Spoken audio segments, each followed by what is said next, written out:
가장 먼저 짚어봐야 할 건 오늘 유독 충격이 심한 이 반도체 주들입니다. 마이크론 실적 발표 이후 우리 삼성전자와 SK 하이닉스에 대한 관점을 어떻게 가져가는 것이 좋은지 짚어보겠습니다. 반도체 업계 출입하는 정재훈 기자 나와 있습니다. 정 기자, 이 마이크론 가이던스 쇼크다 뭐 이렇게도 많이들 표현을 하던데 우리 반도체 기업들 실적도 좀 우려가 된다는 거죠? 그렇습니다. 뭐 3분기, 그러니까 회계연도 기준으로는 뭐 4분기였지만 우리 기준은 3분기였죠. 마이크론이 실적 이상으로 조금 좋은 실적을 보여줬었는데 4분기에는 그 기대치를 충족시키지 못했던 것이 이제 좀 부정적으로 받아들여지는 것 같습니다. 그러니까 마이크론 실적으로 확인할 수 있는 거는 이제 전체 반도체 시장의 단기 불안이 이제 현실화가 됐다는 것입니다. 특히 이제 IT 시장 전반이 침체가 돼 있어서 뭐 PC와 모바일 그리고 자동차 전장 산업의 반도체 수요가 약세가 이제 지속되고 있다는 게 좀 확인이 됐습니다. 특히 D램에 비해서 진입 장벽이 좀 낮다라고 평가를 받고 있는 낸드 플래시가 공급 과잉으로 인해서 가격 하락세가 좀 눈에 띄게 두드러지고 있습니다. 단 하나 수요가 살아있는 시장이라고 보면은 이제 인공지능 데이터 센터 시장 쪽인데요. 네. 마이크론이 이번 실적 발표에서 HBM을 포함한 데이터 센터 매출이 전년 대비해서 한 400% 이상 성장했다고 전했습니다. 실제 이제 마이크론의 그래픽과 서버 클라우드 사업을 담당하는 CNBU, 그러니까 컴퓨터 앤 네트워크 사업부 매출이 44억 달러를 기록을 해서 전분기보다 46% 정도 성장을 했습니다. 삼성전자가 이제 내년 1월 초에 삼성 1분기 잠정 실적을 발표를 하고 네. SK 하이닉스도 같은 달 말에 확정 실적을 발표할 예정인데요. 마이크론 실적이 보통 이 반도체 풍향계라고 좀 보이잖아요. 네. 이런 업황에 대한 영향은 삼성전자와 SK 하이닉스도 받을 전망입니다.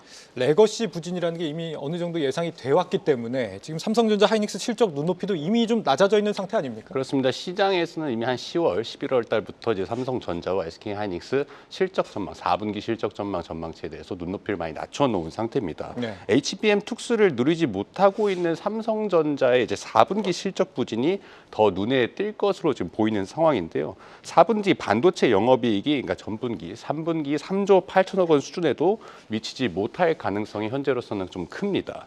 SK 하이닉스도 범용 반도체 부진 영향을 받긴 받습니다. 하지만 4분기에 D램 내 HBM 매출 비중이 35%에서 한 40% 정도가 나타날 것으로 예상이 되는데 이러면 HBM 매출만 한 4조 5천억 원에서 5조 원 가까이 나오게 됩니다. 이 SK 하이닉스는 4분기에 한 8조 원 정도 영업이익을 거둘 수 있을 것으로 보입니다.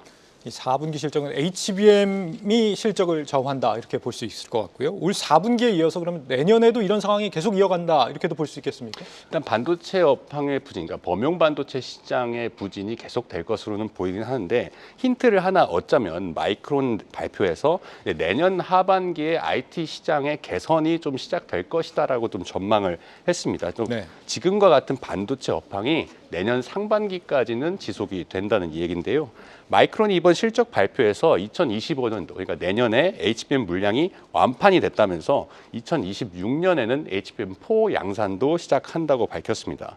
그러니까 메모리 기업들이 현재 설비 투자는 다소 좀 줄이면서 기존 D램 공정을 HBM으로 전환하는 추세가 계속 이어질 것으로 보이는데 삼성전자의 HBM3 공급 확대 지연이 계속이 좀 된다면 내년 1분기 실적 차이는 더 크게 좀 갈릴 것으로 보입니다. 실제 내년 1분기에 삼성전자와 SK 하이닉스의 D램 매출은 한 13조 원 정도로 비슷한 수준을 보일 것으로 보이는데요. D램 영업이익은 다만 삼성전자가 SK 하이닉스에 비해서 한 절반 정도 수준으로 나타날 것으로 현재 전망이 좀 됩니다. 일단 마이크론은 이 상황을 레거시 쪽의 어떤 단기 불황으로 보고 있다라고 앞서 정 기자가 얘기를 했는데 지금 중국의 CXMT가 레거시 D램을 막 공급을 열심히 하다 보니까 여기서 오는 어떤 구조적인 불황일 가능성은 없어요? 상신 메모리 같은 경우에는 지금 생산 증설을 엄청나게 하고 있고 여기서 당연히 중국 시장에서 우리나라 같은 경우에는 수출 비중이 중국 메모리 반도체 시장이 당연히 가장 크기 때문에 영향이 당연히 있습니다. 다만 이제 시장에서는 조금 구체적으로 좀 언급을 하자면 네. 상신 메모리의 증설이 과연 이 D램 시장의 점유율로 계속 확대가 될 것인가에 대해서는 다소 의문이 들기도 합니다. 왜냐하면 그만큼 수요가 받쳐줄 수 없기 때문이기도 하죠. 만약에 최악의 상황이라면 중국 시장의 점유율을 다 뺏긴다는 건데 사실 그런 정도까지 아직까지는 기술 격차가 삼성전자와 SK하이닉스에 비해서 중국 기업들이 가지고 있지 못하기 때문에 그건 이제 최악의 상황이라고만 가정을 좀 할 수가 있겠고요. 일단은 우리나라 입장에서는 지금 당장 고성능 DDR5나 뭐 LPDDR5나 HBM 시장에 가장 중요하게 좀 네. 중점을 두는 것이 좀 중요하다고 볼 수 있습니다. HBM3보다는 이제 내년 상반기에 삼성전자 입장에서는 HBM4 테스트를 이제 퀄 테스트를 통과하는 게 가장 중요하다고 볼 수 있는데 HBM3 시장은 이미 SK하이닉스 독주 체제가 구축이 돼 있기 때문에 이걸 깨트리는 것보다는 새로운 제품인 HBM4, 그러니까 엔비디아의 차세대 GPU 루빈이 한 6개월 정도 앞당겨서 네. 내년 3분기 정도에 출시를 할 수도 있다라는 전망이 나오고 있잖아요. 이렇게 되면은 내년 늦어도 2분기에는 HBM4에 대한 퀄 테스트가 진행이 될 텐데 당연히 SK하이닉스가 엔비디아와 기존에 협력을 하고 있었기 때문에 우선시 되겠지만 삼성전자가 여기서 기술 경쟁력 우위를 보여준다면 삼성전자로서 경쟁력이 생길 수 있는 그런 최대 좋은 시기가 올 수 있다라고 볼 수 있는 거죠.